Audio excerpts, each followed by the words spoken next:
आते ही ये फोन में लग गई है। भाई कहाँ लगे पड़े हो फोन में? आजकल आपकी रील ही बहुत वायरल हो रही है। संभल के फोन चलाया करो।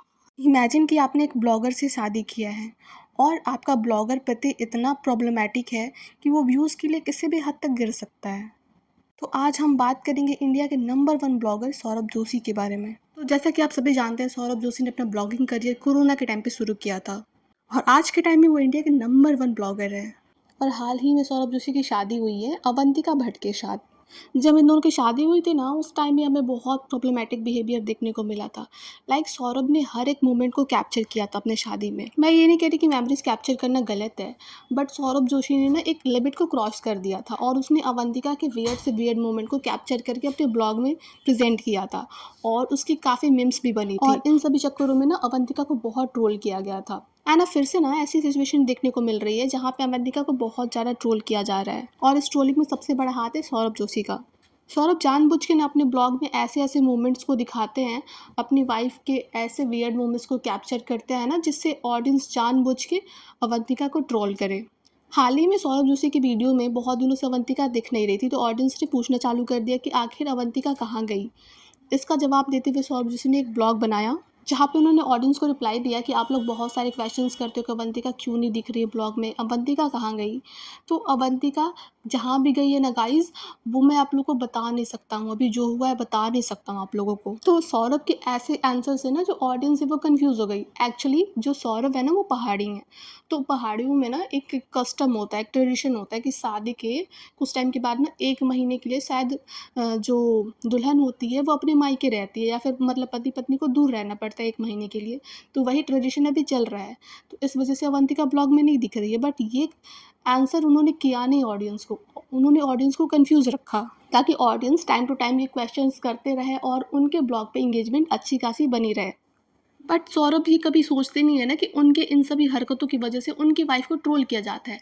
अब सिचुएशंस ऐसी आ गई हैं ना कि लोग बोलने लगे कि इन दोनों का डाइवोर्स हो रहा है इसलिए अवंतिका नहीं है, और सौरभ इसका रिप्लाई भी नहीं कर रहे कि नहीं भैया, हमारे बीच में कोई डिवोर्स नहीं हो रहा है। ऐसा वो बिल्कुल रिप्लाई नहीं कर रहे अपनी ऑडियंस को कंफ्यूज किए हुए हैं वो। और दूसरी बात, कुछ टाइम पहले की बात है, सौरभ ने ब्लॉग डाला था, उस ब्लॉग में ना अवंतिका फ़ोन यूज़ कर रही थी और वो अपने फ़ोन को सौरभ को देखते ही अपने फ़ोन को हाइड कर दी। उसके बाद ना कमेंट सेक्शन में लोगों ने कोहराम मचाना शुरू कर दिया। लोगों ने कमेंट करना शुरू कर दिया, ब्रो वो आपको चीट कर रही है, ब्रो उसका अफेयर चल रहा है, वो अपने फ़ोन को हाइड क्यों कर रही है, वो ऐसा बिहेव क्यों कर रही है कैमरा के सामने। कभी-कभी ना हम लोग ब्लॉगर्स की लाइफ़ में इतने ज़्यादा इन्वॉल्व हो जाते हैं ना कि हम लोग नहीं समझते कि प्राइवेसी नाम की भी एक चीज़ होती है। अगर वो फ़ोन यूज़ कर रही है अवंतिका, उस फ़ोन में ना किसी के साथ भी चैटिंग हो सकती है, वो उसकी फ्रेंड भी हो सकती है, बहन भी हो सकती है। अगर किसी को पता है कि वो अपने फ़ोन पे जो भी चैट कर रहा है वो मिलियंस ऑफ लोग देखेंगे, तो कोई भी इंसान अपने फ़ोन को हाइड करेगा। एंड अवंतिका अपने फ़ोन को हाइड कर रही है, दैट डज़न्ट मीन कि वो उसका बॉयफ्रेंड या फिर कोई एक्स्ट्रा मैरिटल अफेयर ही चल रहा है। कोई भी अपना पर्सनल चैट, अपने जो क्लोज़ वन का पर्सनल चैट है ना, वो इतने मिलियंस ऑफ लोगों के बीच में दिखाना पसंद नहीं करेगा। एंड सौरभ ये बात जानते हैं अच्छे से कि ऑडियंस नीचे अवंतिका को बार-बार ब्लेम कर रही है। बट ये फैक्ट जानते हुए भी वो जानबूझ के दूसरे और तीसरे ब्लॉग में जाके पर्पसली अवंतिका से पूछते हैं कि आप अपने फ़ोन को हाइड क्यों कर रही हो? आपकी रील बहुत ट्रेंडिंग में है, आपकी रील बहुत वायरल हो रही है, आप अपने फ़ोन को हाइड मत करो। ब्रो तुम कहना क्या चाहते हो?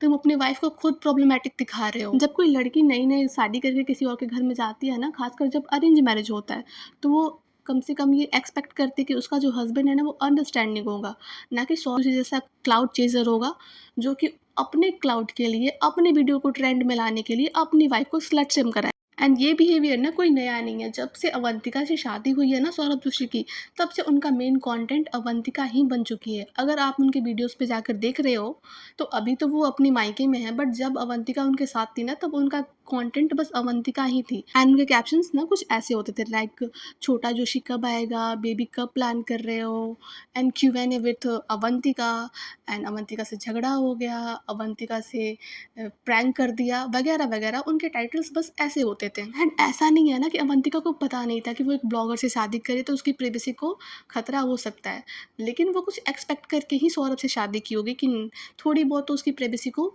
इज्जत मिले। बट सौरभ की तरफ से ऐसा कुछ भी देखने को नहीं मिल रहा। एंड लग रहा है ना कि अवंतिका एक लूप में फंस गई है, जहाँ पे वो एक ब्लॉगर के क्लाउड चेजिंग का शिकार हो गई है और उसको बस यूज़ किया जा रहा है व्यूज़ के लिए। ऐसा नहीं है कि कोई पहली शादी हुई है इंडिया में या कोई पहली दुनिया में शादी हुई है जिसने एक ब्लॉगर से शादी किया है।